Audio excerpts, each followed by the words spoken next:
Okay, so we'll dive right into it. The video today is about scaling, which is fantastic. It's a question from somebody on the interwebs, and luckily scaling happens to be one of my most favorite topics on the face of the earth, so I'm more than happy to chat about it for a bit. And sadly, I also think scaling is one of the more misunderstood aspects of CrossFit. And that's also tragic as well, because quite frankly, as we say all the time at CrossFit Linchpin, scaling is cool. Scaling is absolutely fantastic. And more people should probably scale more frequently to obtain their goals and to actually not burn out and make good decisions. And we're having a conversation with somebody and they've been doing CrossFit 5, 10, 15 years because they just didn't beat the stuffing out of themselves unnecessarily every day or too early in their career. So let's dive in. The question from somebody is from Scott Eaton. And Scott says in his question, I am so out of shape. Most days I have to scale the scaled workout. Some movements I still cannot do, such as pull ups or double unders, for example, but some I have to scale due to muscle failure. Then the body is smoked and sore, and I risk giving up, or I scale due to time. I can do regular push ups, but for example, a 10-minute workout would take me about 2 hours to complete if I had to stick with the regular push ups. Do you suggest scaling reps or scaling the movement? For example, less push ups or knee push ups, for example. Should I do less snatch repetitions or should I lower the weight on the snatch? Any other wisdom for those of us that scale everything would be appreciated. Okay, fantastic. A lot of good stuff there. So, first and foremost, if you're just feeling head to toe sore on some sort of regular basis, maybe it happens every now and then because something caught you off guard and you're like, oof, that got me a lot more than I thought it would. Okay, that happens to all of us. But if you are living this life that you feel like you have to put yourself through the meat grinder and make these decisions that just lead you to walk around feeling like a beat up zombie every day, that's not the goal. That's not any life that I want to live, walking around sore every day, and that's not a life that I would want anybody in the Linchpin community or any CrossFitter for that matter feeling. That's not good, that's not sustainable, that's not fun, and that's why people potentially leave CrossFit and say, "Nah, I can't do this. It's too hard, it's too this, it's not for me," and they lose interest and go away. So the crux of the question is, do we scale the reps? Do we scale the weight? Do we scale both? So first of all, let's talk about, in case anyone's totally new to this, just the point of scaling. So we scale to preserve the stimulus of the workout, but then also we want to scale to meet the athlete where they currently are on their fitness journey, okay, based upon their capabilities. And that's why scaling is going to be a little bit different based upon the individual.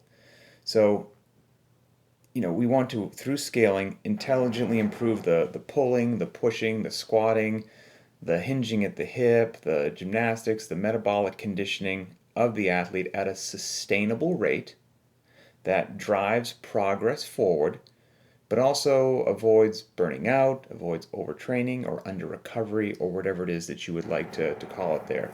So, scaling is cool, scaling is critical, scaling does not need to be complicated. Okay, so that's the general intent, but scaling is also a moving target because based upon each athlete is a little bit different and their capacity may vary greatly based upon the workout. It could vary from workout to workout what they need to scale. The loading, the movement, the rep scheme, the time domain, all kinds of other good stuff are going to influence how each athlete needs to make a smart decision to scale based upon that workout. And that's why knowledge and understanding and education of the why and the how of scaling is so important. You know, um, one, two, three different scaled workout options may be given for a prescribed workout of the day, but that doesn't mean, even if three options were given, that one of those will meet you where you are. You may still need something just a little bit different, and that's where the knowledge aspects comes in. So that's no worries, we've got you covered. So we'll get to mixed modality workouts and scaling here in a second, CrossFit style, right? Weightlifting, gymnastics, monostructural.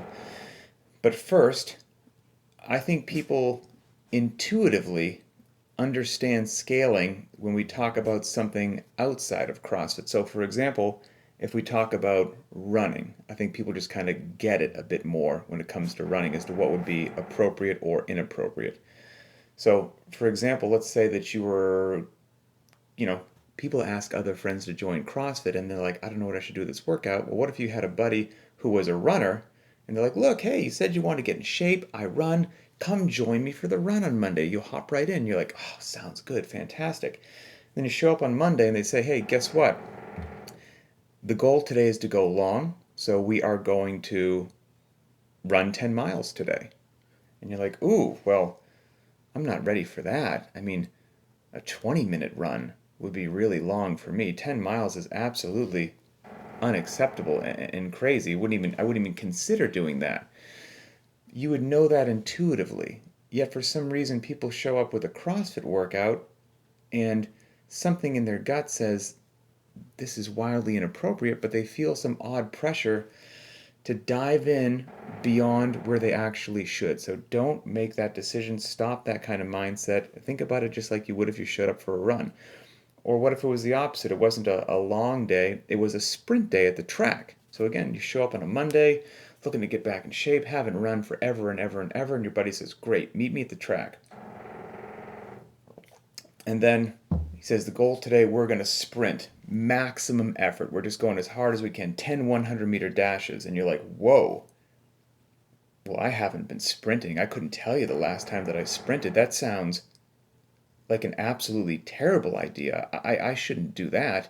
I'm going to blow out a hammy or something. So I'm going to do fewer sprints and I'm not going to go anywhere near maximal effort, or I'm going to tweak something. I'm going to just keep it at 70%. I'm not even going to break above 90 because that would be a bad idea.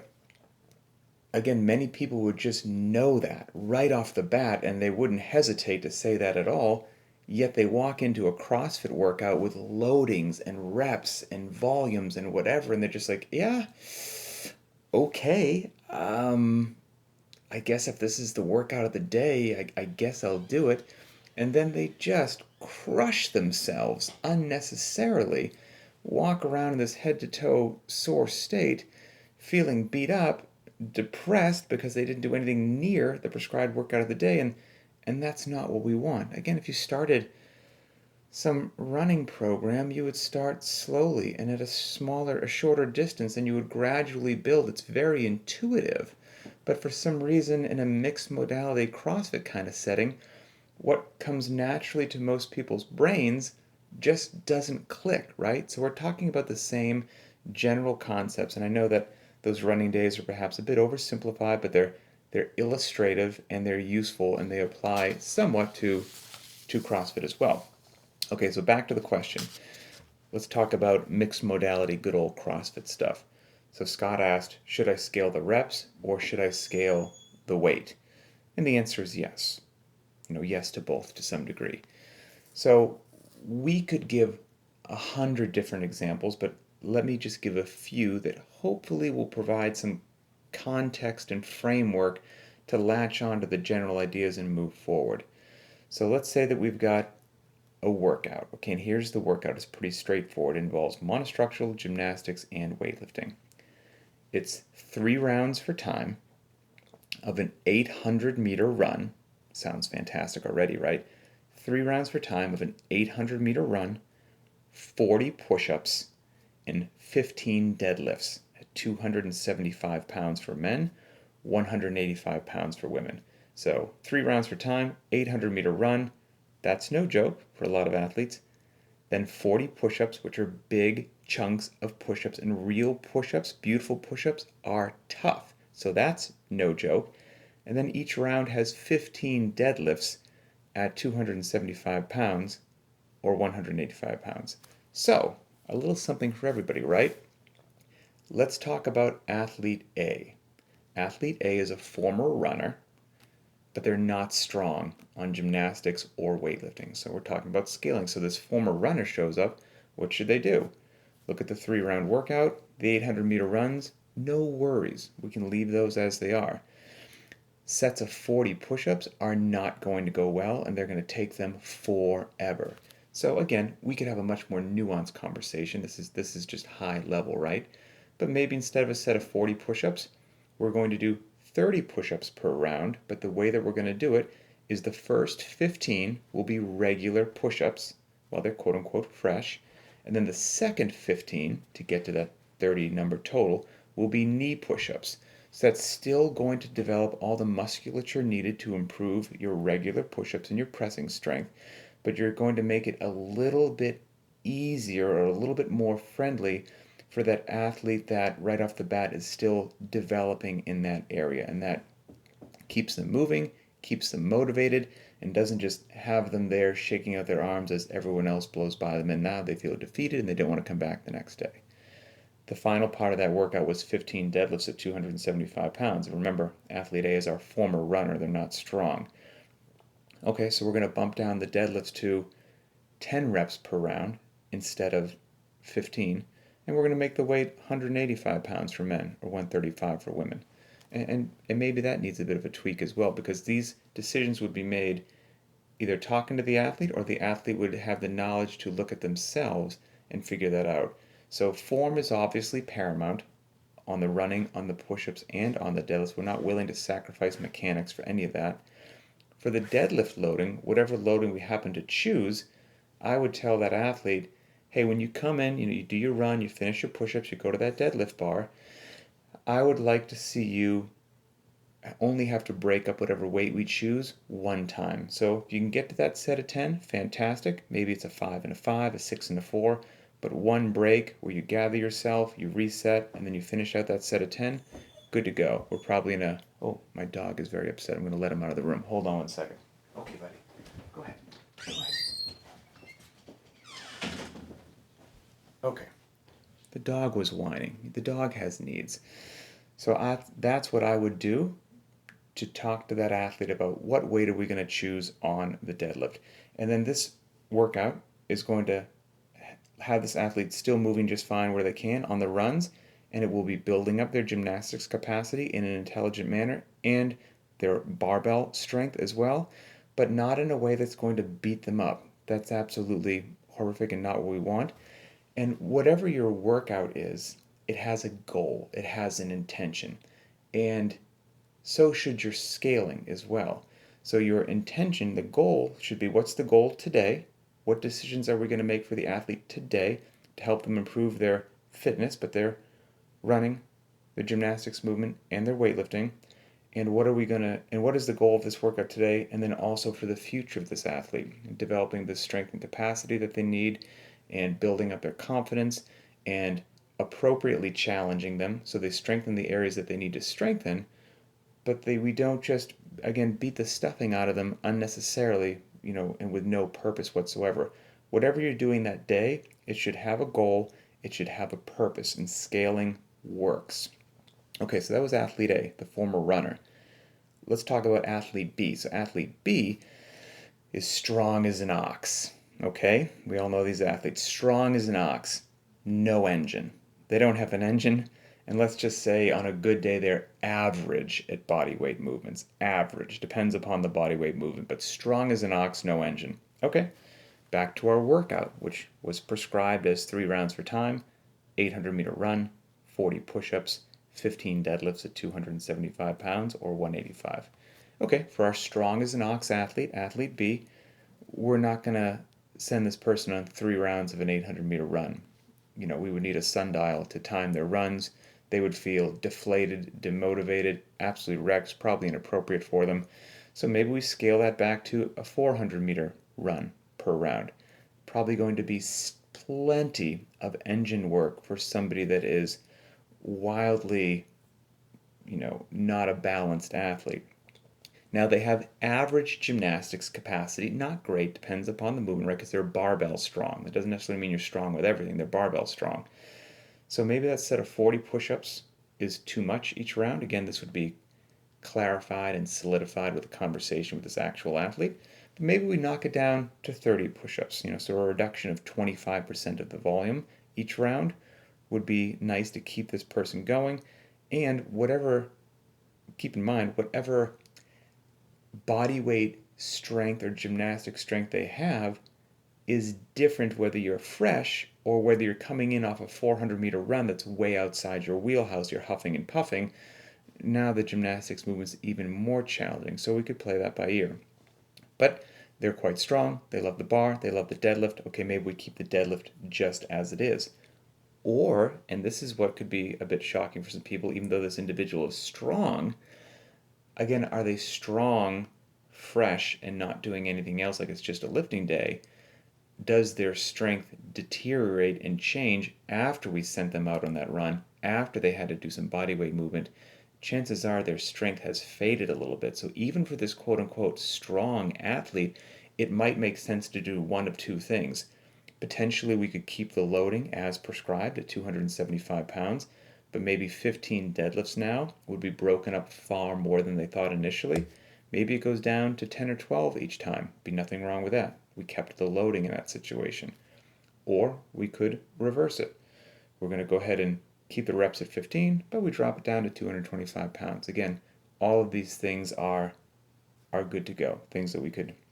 Decisions we can make by having conversations with these athletes. And again, it all depends upon what's the goal, because everything has to have a goal. We're not just randomly doing things and hoping for the best.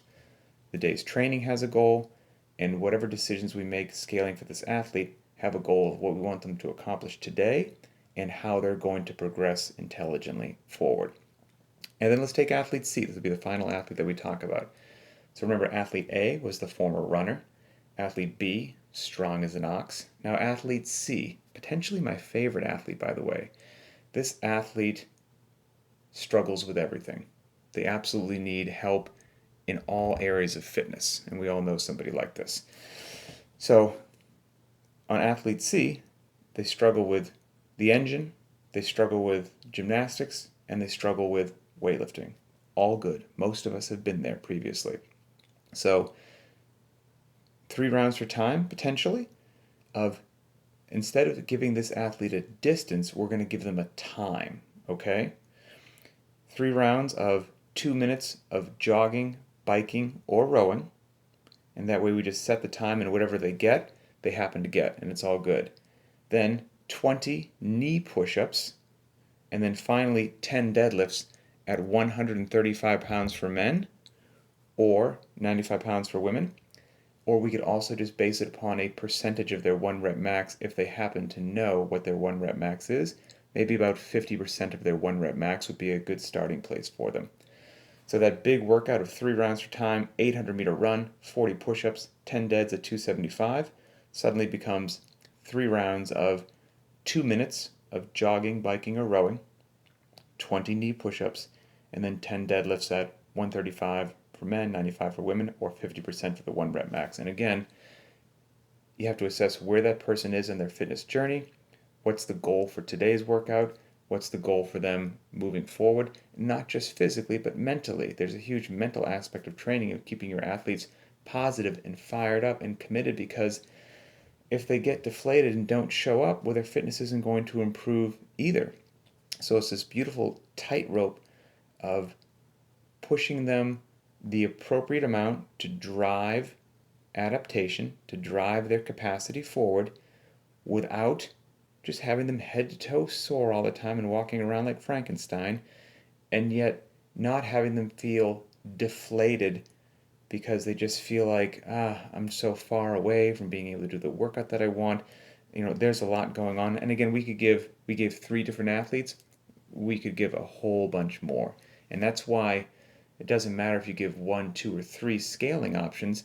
You're going to find some athlete that needs a different option. And so the educational component, the information is such a critical thing, because then the athlete can make the best decision for them. And this scaling stuff, not only is scaling cool, but it works. Scaling works. But one of the huge things you need on top of the understanding of it and the why and the how is something which is very challenging for most people: patience. You need patience, because it takes a while to develop all these things that we're talking about. And you're probably going to have to scale for longer than you want, but that's okay. Scaling is still training. Scaling is still working out. Scaling is still driving you forward on your fitness journey. So it's fantastic. So, intelligent choices through understanding, through education, through these podcasts, through these conversations. Also, track what you do. If a workout comes up and you modify it in one way, shape, or form, you got to track what you did and how you did it. And then you can adjust accordingly because you have the data. You scale the deadlift loading down to whatever. Was that a good call? Did you underestimate yourself and you should have scaled it, increased the weight a bit more? Or should you have scaled it down a bit? What did you do for the engine piece? All of that stuff. So when the next workout comes up, you can look at the data and make a better decision. And you could do this if you're, a part of Linchpin, or you have a Beyond the Whiteboard subscription. There's a notes section every day. When you log your workouts, use that notes section. It can be filled with excellent data that will just help you make better decisions every single time you work out, and that is absolutely tremendous. And all of these things that I'm talking about, making good decisions, having patience, removing your ego, embracing scaling, those help keep you consistent, and consistency is absolutely critical. If you make bad scaling decisions, then you get burnt out, then you don't work out for 3 weeks, then you get fired up, then you come back for 2 weeks, you make bad decisions, you don't work out for a month. Nothing good is going to happen from that scenario. So these good decisions will also hopefully drive consistent training, because that's a huge deal. And that comes right back down to just classic CrossFit methodology of mechanics, consistency, then and only then intensity. And that intensity, of course, being relative to the individual's physical and psychological tolerances. And then even that intensity does not mean high intensity every single time that you walk into the gym. That's not sustainable. Your intensity should be modulated just like everything else. That's going to be a huge key to your sustainability in CrossFit. And then the last thing is, find yourself a good community. It's tough to do this stuff on your own. We've got a great community at Linchpin, but find yourself a good community, whatever that community happens to be. A community that gets it, that supports you, that helps drive your goals forward, and then life will be fantastic. So that's it. Have a great day. Scaling is cool, and we will talk again later.